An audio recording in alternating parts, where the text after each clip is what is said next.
Hi everyone, thank you very much for attending our webinar on EV charging today.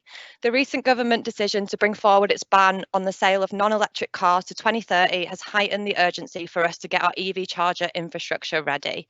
Now more than ever, safe and adaptive connections are absolutely vital. As it's a subject that's really close to our hearts, our Managing Director, John Fox, is here with me today with the help from our Power Distribution Sales Manager, Matt Page, who is currently down in Cambridgeshire.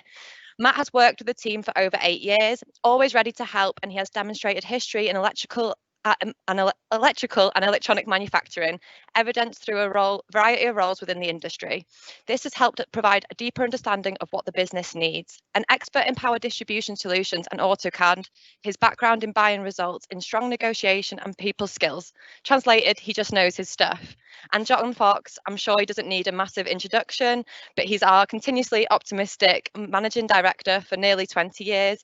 He's a self-confessed and unashamed technical geek, keen on practical solutions that addresses climate change. So without further ado, I will pass you on to John. And if you have any questions during the presentation, please pop it in the question and answer box and we'll get to it at the end. Thank you. Morning all. Thank you very much, Sophie, for that warm introduction. I'm going to quickly introduce my colleague, Matt. Matt, do you want to say hello? Hello, everyone, from a cold and wet Cambridgeshire. Well, it's a pretty cold and wet West Yorkshire, to be honest.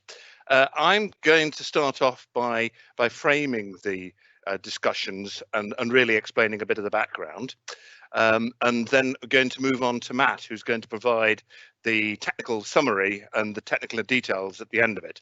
Now, I would say that if you want to ask a question, please do so. You'll see a little book with a question mark available on your screen, and if you bob a question in there, we'll either come to it during the webinar or we'll come to them and ask them at the end. In fact, we've already got a couple of questions stacked up, so I see a number of people have already worked out where the question box is, and none of them is what time's the biscuits.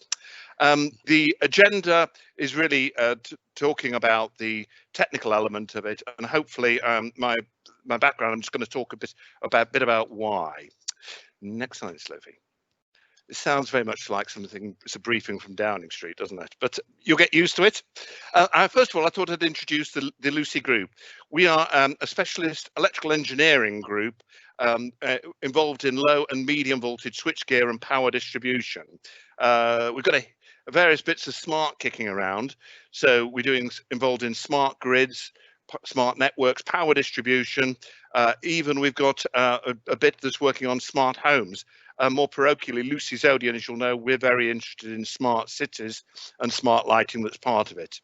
We've got offices in Europe, Africa, the Middle East and Southeast Asia. Overall, we've got 11 factories and many more offices than that globally. There's 1,300 of us and you've got three of them with you today. So next slide, Sophie. I'm going to talk specifically about Lucy's Odeon for a bit. We've got 60 years experience in street lighting and street lighting controls, but Lucy Group itself has got over 200 years of experience with electrical stuff. So this isn't the first electrical revolution that Lucy has been involved in. You can see our product range there. I'm going to say a little more about it, but if you're interested in any of the other products we're not talking today, please get in touch and we'll be very pleased to talk them through. Next slide, Sophie. Really, this is looking forward and projecting forward 10 years into what the future may or almost certainly will look like. And, you know, it's a relative rarity today to see an all-electric, a battery electric vehicle whizzing around the highways. But I know that we all see Teslas and the such like, so they're not unknown on our roads, but they are still account for far less than 1 in 10 of the actual cars. And really looking forward 10 years, I would assert that they're going to be the common car that we see on the road, and old ICE cars are going to be internal combustion engine vehicles are going to be the relative rarity. And we may think that looking forward to 2030 is a long time, and the future, you know, it's very close and very far away at the same time. But if we look back 10 years, the first iPad was only introduced 10 years ago into the UK, and Prius, the Prius and Tesla were launched in the UK in 2010, and now they're ubiquitous on the road. So if we look forward 10 years, well, actually 9, I think we're going to see that. And it's very, very lucky that we're doing this presentation this week, because of course the first UK electric forecourt opened in Braintree in Essex. And the image is that of the GridServe electric forecourt, which opened on the 6th of December. Next slide, Sophie, please. So if we look a little bit as to how we're going to get there, the government set a goal of net zero by 2050. And net zero, that's UK PLC net zero, not just in any one sector. So the decarbonisation of energy is due to happen sometime before then, somewhere in the late 2030s, early 2040s. The remaining of the greenhouse gases will happen in the last decade. And to get to this is obviously a great degree of planning, and really the decarbonisation of transport, a lot of that is going to happen in the next 10 years. But the government's produced a 10-point plan, which was only launched recently. So I'll talk a little bit about that. But the methods in which the government is driving these changes are through funding on one side. That's things like the grants and providing funding to businesses and infrastructure. And on the other side, it's trying to do little pieces of nudge. So hence the tax change on red diesel, the removal of the VAT exemption for most usage, and indeed the future banning of new electric vehicles from 2030 and hybrids from 2035. These are really intended to drive behaviour, and on the other side, the grants to facilitate it. But the government also, within its plan, is looking for developing business opportunities, and there's £1 billion going in for EV electric vehicle development within the UK, and 1.3 billion going to sort of invest in charging infrastructure. A point of note is that the fourth largest tax for the government is fuel duty and the VAT associated with it. And I suspect, like the effects of COVID, that there will be a payday for us all for the loss of that. Next slide, please, Sophie. So the 10-point plan, at first glance, there's only one of those that really relates to EVs, but a lot of them directly relate to electrification in its broadest sense. And certainly some of the things that are creeping in are things like there's going to be a ban on gas boilers in new houses. The date's a bit uncertain as to whether it's 2025 or indeed whether it's going to be brought forward to 2023. But what that will impact in the sense that it's going to increase the electrification within houses.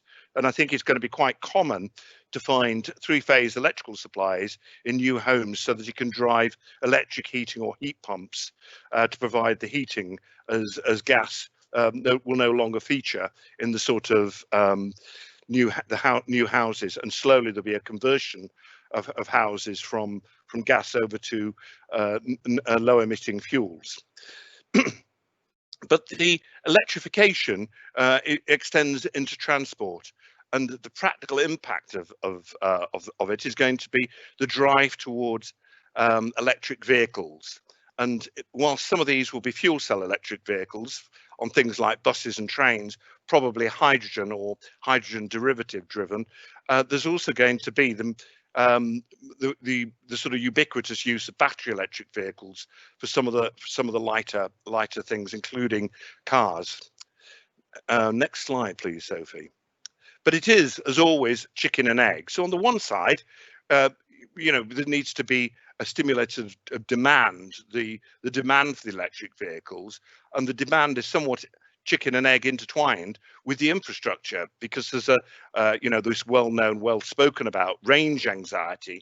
Now, whether the range anxiety is truly about range or it's about the charging infrastructure that's out there is hard to break apart at the moment. But the method the government's chosen is and to change this behaviour is to stimulate growth on both sides. So to stimulate demand through grants on the purchase of new vehicles and benefits in kind for low emission vehicles for cars associated with employment, and on the other side, direct grants to extend the infrastructure and businesses to put in place charging points, and indeed other grants for larger charging schemes like the one I spoke about a little bit earlier. But very much the two are together, and in fact they both have to move forward at the same time to reach the end goal. Next slide, please, Sophie. So where are we now? So these two graphs, the first graph, the bar graph, is showing the growth in charges in the UK, and as you can see, there's a more than five-fold increase from 2014 to 2020, with just over 35,000 chargers as of yesterday. The data's come from ZapMap, which is the sort of respected source for this data. And as we move forward into looking at where the greatest charges are, it's probably no surprise that that's in London. Now, looking at the type of charger that's there, we can see that the growth has been really across all of the types of charger, slow to ultra rapid. And John, Now, it's worth identifying where these typical installations would be for the type of chargers as well. Yeah, great point. Thanks, Matt. Indeed, so a slow charge will typically be a domestic charge where there's a long dwell time. So where I'm parking up and I'm going to leave it for 8 hours, whereas a rapid and an ultra rapid charger is going to be where I'm, inverted commas, refueling as part of a journey. Now, the rates of charge, as indicated by the kilowattage, is a slow charger is typically 3 to 5 kilowatts, whereas these ultra rapid, there are some right monsters that can recharge a sort of 100 kilowatt hour battery in an hour, or virtually recharged in that sort of period of time.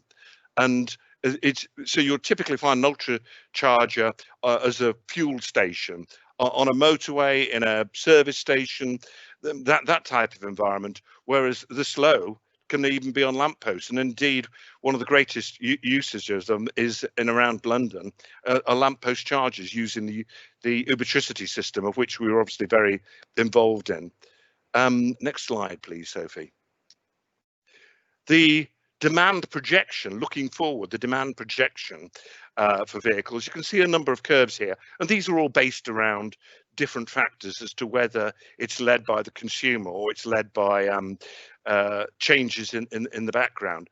But what we're looking at is really an expected five-fold increase in electric vehicles on the road between now and 2020, and in some cases it's going to be up to 12 million. And whilst this sort of status quo will get us to about 6, it's reasonably certain that the nudge factors are going to move us higher than there. It's worth noting that at the moment there are 40 million registered vehicles on UK roads. Well, there were in April 2020, and it's estimated about 33 million of those are cars. Now, it isn't to say these are all doing equivalent miles, and it can be seen that newer vehicles tend to do the greatest mileage. So hopefully, in terms of miles run, the electric vehicles will carry the greater majority of the miles. Next slide, please, Sophie. We can also project forward the number of charging points, and similarly, we're seeing a five-fold increase in the number of chargers. Now, the interesting thing here is really that the big increase in numbers terms is with the rapid, ultra rapid, and indeed the faster chargers. So the slow chargers, which tends to be domestic chargers, they'll increase almost with the number of vehicles as people put them on their houses. But it's the infrastructure in the public realm that's really going to increase here. Next slide, please, Sophie. Now, the decarbonisation of energy will drive electrical infrastructure domestically, which really deals with the principal problem, which is how we're going to find charging at home. But only about a third of UK car owners or vehicle owners don't have driveways, so it only solves the problem for 2/3 of the users, and the remaining third are going to be reliant upon on-street charging or other charging in the public realm. Now, the sort of technical discussion we're going to have from this point is not on domestic charging, it's on public realm charging. And whilst our scope is very interested in the decarbonisation of energy, specifically from this point forward, we are talking about how that decarbonisation applies to chargers for electric vehicles, not the wider issue. And the specific things to take into account are charger type, and hence the load of the chargers. And it's all about how low and medium voltage electricity is distributed and controlled, of which Lucy Group is an undoubted expert. Thank you very much. And now I think I'm going to pass over to Matt for the grunt of the presentation. Matt?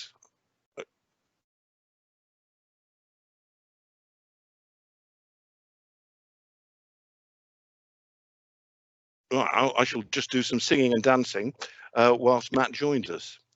I can see his face on the screen. Aha! I see Matt moving. Are you there, Matt? Very much, John. Hi, everyone again. So what we're going to do, we're going to take a walk through EV infrastructure as we know. Can you hear me loud and clear? I'll carry on proceeding. Hopefully you can hear me. Can you hear me? Yeah, perfect, Matt. Good. So what we're going to do, everyone, then we're going to take a walk through EV infrastructure as we know it. So we're going to look at it from the distribution network operator, i.e. your WPDs, your UKPNs, your SSEs. Those are your distribution network operator, through to the charge points and everything in between. Next slide, please, Sophie. So the current or traditional connections to the grid, as we know it, are basically broken down into three main assets. Your first asset being your substation, which is your DNO asset. Your second asset would be your distribution or LV supply pillar, and your third asset being your charge points. But we'll look at each of these individually. Next slide, please, Sophie. So the grid connection itself will comprise of a package substation somewhere on the network, and that would consist of a transformer, a ring main unit, and an LV distribution panel to feed the supply pillar. That would generally be enclosed with a GRP kiosk. Now, obviously, these aren't going to be dotted around everywhere.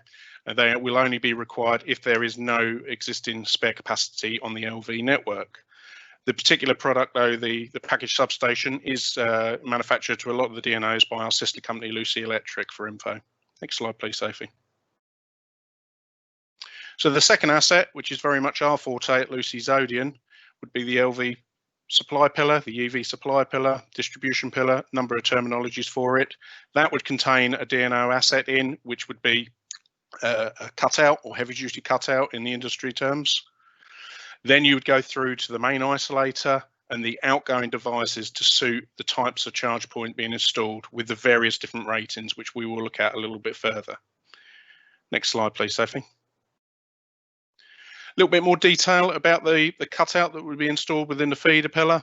The images shown are from our sister company, Lucy Electric. The 100 amp heavy duty cutout is a separate cutout and a separate meter, but a lot of the DNOs now are going over to a combined unit, which is from the 200 amp versions and up. And that combined unit is referred to as the CTCO, so the current transformed cutout, and you would have the meter on the faceplate of that cutout, which you can see in your images. What you do know about the cutouts themselves, they will be DNO, ICP, iDNO installed. And what we also know from an EV connection side of things from the DNO, the distribution network operator, is that it will always be a metered connection.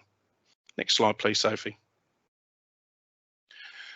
So the asset itself, the supply pillar, has got to be compliant first and foremost, and that is to BS 7671 18th edition and the code of practice standards that are out there, and the European equivalent, the IEC 60364.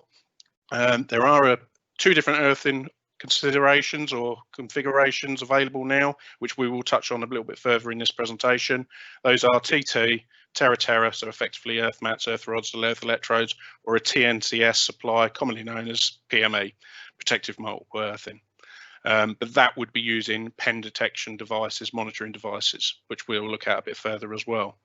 Our particular offering on the supply pillars themselves use touch-safe internal enclosures or non-conductive in other words, class 2 protection.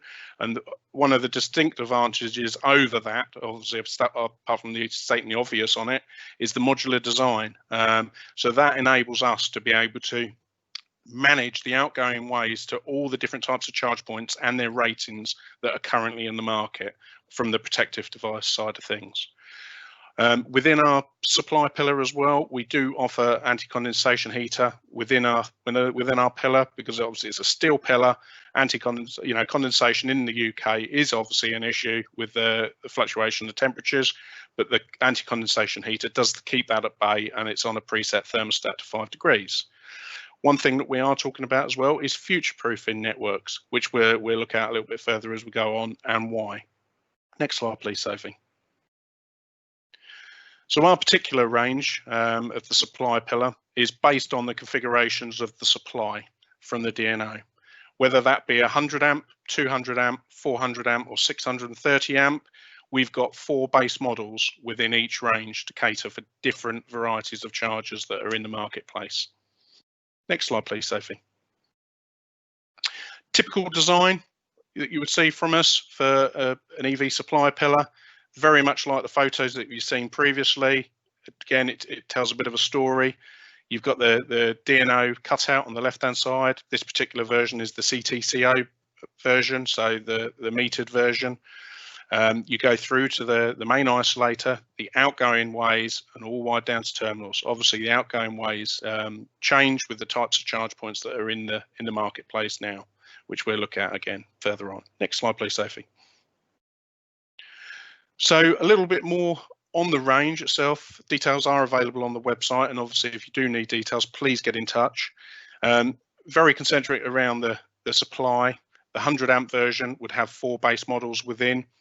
We do utilise the Fortress range of steel pillars that some of you may be familiar with, and as you can see from the 100 amp first variant, it's utilising the size 14, and you can see from the graphic, the matrix there, the different types of charge points that can be catered for within that on our base models. Again, you go up the scale to the 200 amp variant. This particular one uses our Fortress size 24. Again, a double door enclosure, but you can get more supplies out of it due to the upgoing of the supply of this one being the 200 amp variant. Next slide, please, Sophie. Now, something slightly different about the 400 amp and 630 amp variants. Because of the connection capabilities, these particular sizes, the CTCO becomes a much bigger beast. And to cater for this side of things, because we are seeing prevalent a lot more of these larger connections because of future-proofing sites and things like that, is the requirement for a larger feeder pillar. So those that of you familiar with the Fortress range of pillars would probably be aware that our last size in the Fortress range was a size 30. We've now introduced a new size pillar, which we refer to as the size 40, which is actually 2.2 meters high. And that is to cater for not only the DNO connection, but also the associated switchgear that is required of that rating, things like bus bar and such like. Next slide, please, Sophie. We said we'd have a look at earthing. So basically at the turn of the year, some of you may be aware there was an amendment to 18th edition, and that basically allowed for PME supplies to be utilised for EV installations. Previous to that, all EV installations were very much on a TT system, effectively the same as your caravan site supplies, because of the public domain using the network. Now, the reason for the change was for the approval of these pen fault detection devices, which we will look at on the next few slides. Now, the one thing that should be drawn attention to is that these devices have to be approved on these particular DNO networks, so that should be sought. Next slide, please, Sophie. So a little bit more on the pen devices, what they do. In layman's terms, what does it mean? Well, the first obvious thing on it is basically you don't need to install earth mats, earth rods, earth electrodes, but the devices themselves are installed on the live side, and they would be installed within the supply pillar. What they do, it basically is a monitoring device, and it will monitor any imbalances on the neutral conductor. So, i.e., a loss of phase Any issues on that network, it would disconnect that circuit to the charge point and via a shunt trip completely disconnect, and that would have to be manually reset. But there's obviously a lot of factors that you need to consider before you install that. Next slide, please, Sophie. So the third asset, the charge points. And one thing that we really looked at, when we started upon our standard range, was working from the charge points. Let's look at the information out there. What do we know? So as we know, the grid delivers AC, alternating currents, but electric vehicles actually charge using DC, direct current. How is that done? Let's have a look at it. So first and foremost, the slow chargers are all single phase supply. Let's break it down a little bit more. The fast and rapid chargers are all a three-phase supply. Now, the AC chargers, which are your chargers rated 3 to 22 kilowatt, are converted to DC within the vehicle. There's a rectifier within the vehicle that does that. Now, the larger chargers, so you're above the 22 kilowatt chargers and all the way to the end of the scale, the 350 kilowatt animals that are out there, that is actually converted at the charge point itself. The rectifier is at the charge point, and then the power, the supply, is delivered as a direct feed to the battery. This is best shown in our next slide. Next slide, please, Sophie. I'll leave that there for just a second. Thank you, Sophie. So the other key consideration that we took on board was converting what kilowatts actually mean. Let's convert it to switchgear terms to current terms. So first things first, let's look at the chargers. So a slow charger, typical charging cycle of 8 to 10 hours, overnight charger, would be rated around about 3 kilowatts, and that typically would be a 16 amp single phase AC supply. Your fast chargers, typical charging cycle of 2 to 4 hours. So your 7 kilowatt chargers, your 22 kilowatt chargers, both rated at 32 amps, but the 7 kilowatt is a single phase supply, SPNN, and your 22 kilowatt is a three-phase supply, TPNN. Your rapid chargers, typical charging cycle of 1 hour, 43 kilowatt, and your 50 kilowatt chargers, normally rated individually at 63 amp three-phase and 80 amp three-phase. And your ultra rapid chargers, which is your charging cycles in under half an hour. So that's your 120 kilowatt, 150 kilowatt, normally rated 250 amp supply. Now your 350 kilowatt charger, which alone is a 400 amp plus supply, is your typical charge point for your Porsche Taycan, for those that are lucky enough to have one. One thing that should be drawn attention to is always refer to the manufacturer's data sheet of the charge points. One thing that we've come across, it and certainly is very prevalent, I'll use an example, say for example the 22 kilowatt charger, which is normally rated at 32 amp. A lot of the charge point manufacturers may call for a 40 amp protective device to cover inrush currents. Next slide, please, Sophie. So the charge points themselves, one thing that we've seen very prevalent over the last year, 18 months, is load balancing. What is that? So if you look at the example I've put, the basic example at the bottom, and then it can be scaled up from that. So if you've got a 100 amp three-phase supply and you've got 4 charge points at 22 kilowatt, normally rated at 32 amp, 4 by 32 obviously tots up to more than 100 amps. So what does load balancing do? Well, it's actually a software within the charge points which will enable the charge points to know when obviously the devices are in use. Cars come and go at different times, basically. So as you've got 4 cars plugged in all at the same time charging, what will happen is that load to each of those cars will be dropped to a 25 amp supply. But as you'll get 1 car leave, that 25 amps that then becomes spare would be then balanced across those other 3 chargers. But this sort of idea and everything can be obviously carried out across the board once you go up to the larger chargers and the larger suppliers. So effectively, you can get more value out of your energy supply that you've paid for, potentially. Now, they can be tuned to different amounts and different levels, and that would be one consideration to look at when selecting your charge points. Next slide, please, Sophie. So top considerations really from an installation side, safety, so paramount. Obviously, you've got public using high current electric. It's so paramount safety, and we can't emphasize that enough. How do you want customers to behave? this again it may sound obvious, but putting the right chargers in the right locations. It's pointless putting, for example, a 22 kilowatt charger in a location where a customer's only going to stay an hour. The customer's not going to get value for money, and nor were that you as a provider looking for renewable sort of assets and that sort of thing. Looking at the load now and the future, so from a DNO side of things, distribution network operator, you know, what's your picture like? What's your EV rollout like? You know, if you're going to put a 100 amp supply in for now, what are you going to need in a year's time, 2 years time, and such like? Which brings us on to the future proofing.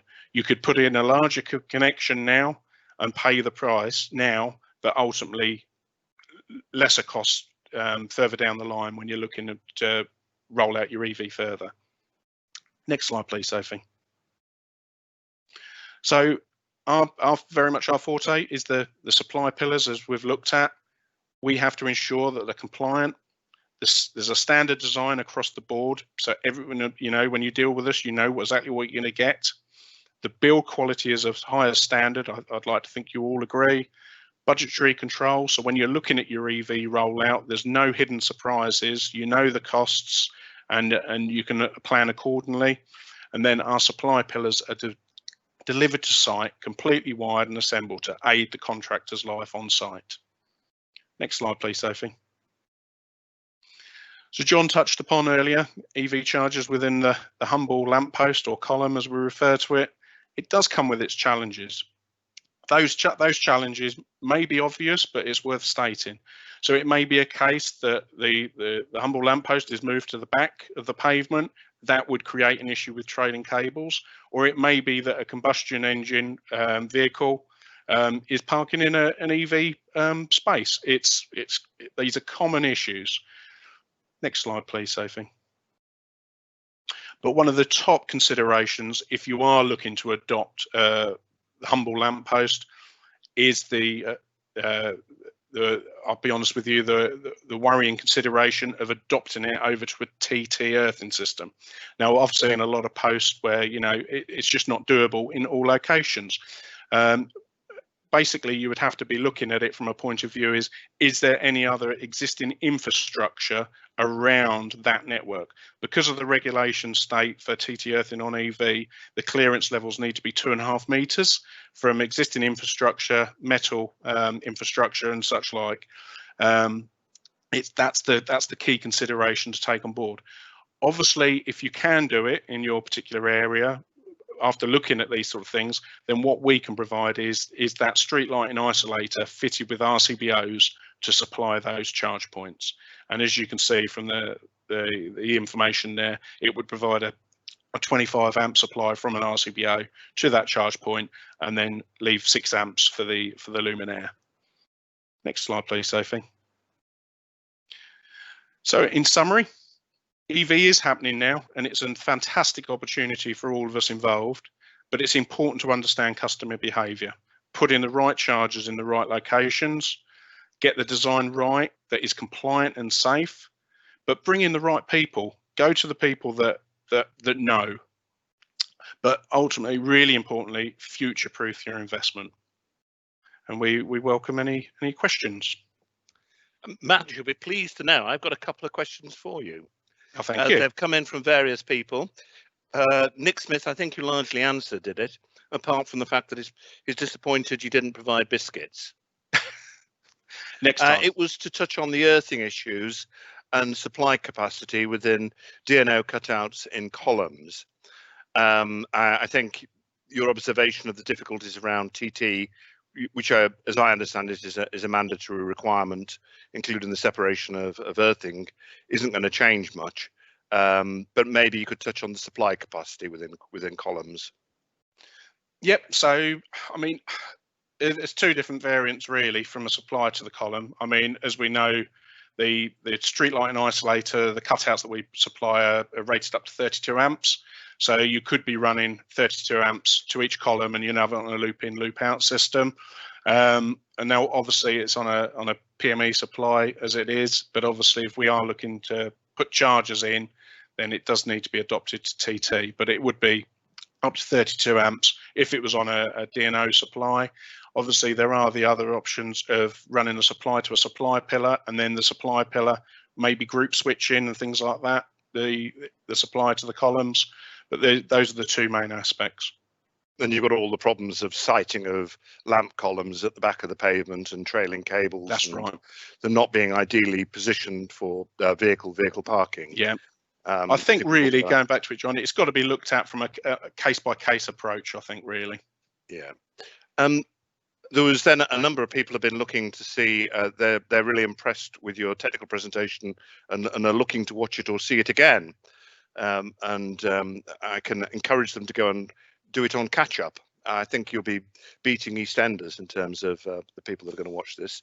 There was some questions about three-phase introduction into domestic situations and an interesting forecast from Mike Willicott from Greenwatt Technology.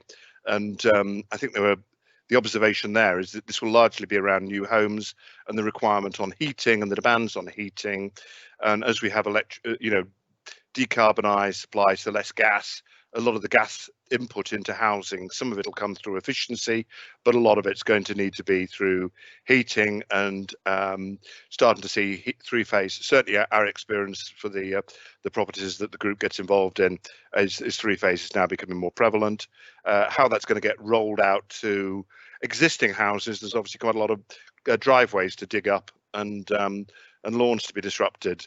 So I think there'll be a slower take up on that personally, but it'll be an issue in rural areas where there needs to be strengthening of electrical supplies, but it will enable faster vehicle charging, multi-vehicle charging, because these things are quite significant loads when they go on. And, there's already some consideration having to be to where there's electric showers and electric heating, having to prioritise where it comes from. And there's a compromise made, usually at the expense of EV charging. I think, Sophie, you've got some questions as well. I have, Matt.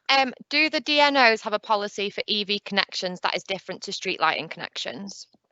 That's a really good question, Sophie. They do.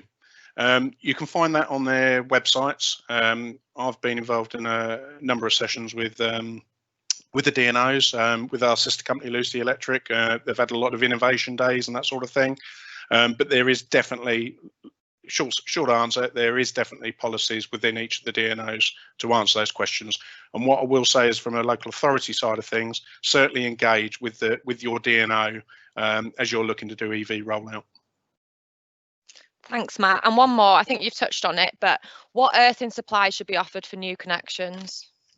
Yep, so as part of the presentation, as you can see, the new earthing configurations that were passed at the start of the year means that you can run a PME supply, but previously to that it's TT, and it should be TT offered as a standard.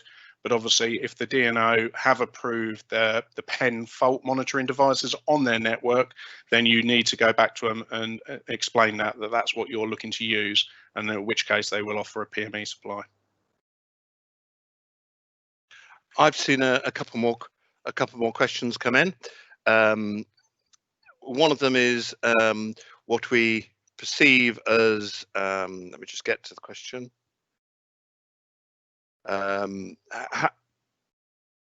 What is going to be the impact of rain on such critical systems? And I think picking up on that, much the same as any key infrastructure, broadband, gas distribution, electricity distribution today, consideration has to be given to resilience against flood and other types of disruption. So certainly, much the same as the electricity supply network is provided, the distribution isn't put in an area of flood barriers, and I'm guessing that's one of the major considerations about the siting of distribution pillars, Matt. Yeah, no, that's you've answered that one, John. Yep. And then the second one, I'm just trying to find to it. What are our thoughts on the evolution of charging, for instance, wireless charging? I think we've probably both got a view on that one, Matt. Yeah, it's something that we sort of saw probably a couple of years ago. I mean, I saw a couple of sort of examples, but it's something that I've not seen become prevalent. Rightly or wrongly, it's very much more on actual physical hardware chargers at the moment, from what I see. What's your thoughts, John? I think one of the key things about wireless charging is it's got a place, but it's not going to fall into the ultra fast, ultra rapid charging because of the energy density that's being transmitted, or it would appear so. And whilst I know there's consideration to electric highways putting lengths of inductive charging as the vehicles travel, but this is quite an expensive infrastructure to put in place. So I think it's a really interesting one, and time will tell. I know that there's been examples of using on buses, whereby bus has been provided at places where buses stop. I know that may sound the same as a bus stop, but actually I'm being subtly different, where they dwell for a longer period of time as a method of topping up. But really the amounts of energy able to be transferred into the motive battery is relatively modest, and still it's primarily plug-in that's seen as the technology that's getting there. But you know what, it'll be really interesting to see the evolution of that, because these sockets and plugging them in, you know, it is a bit of hassle, and it will be really interesting to watch that space. So maybe it will be just like charging up your phone. Maybe we'll just have to drive over a pad and leave it there. And I think that is all of the questions I've seen come in. I'm sorry if I've missed any. I've skipped over a couple of them, which are all about the availability of the presentation afterwards. If you do want specifically a copy of the presentation, if you email Sophie, who's gone very quiet, but has been, thank you very much for being the producer of this, Sophie. No problem, anytime. Yeah, thank my you, email Sophie. is also on the invitation, so if you haven't written it down there, please just find the email and email me. It's also on Eventbrite. And get in touch with Sophie if you want a particular copy of the presentation. Thank you, Matt. Any final word? No, just really enjoyed this session. So thanks everyone for attending. Well done all. Thank you, and we'll meet up again in the new year. Thanks, guys. Thank you all. Thank you. Goodbye.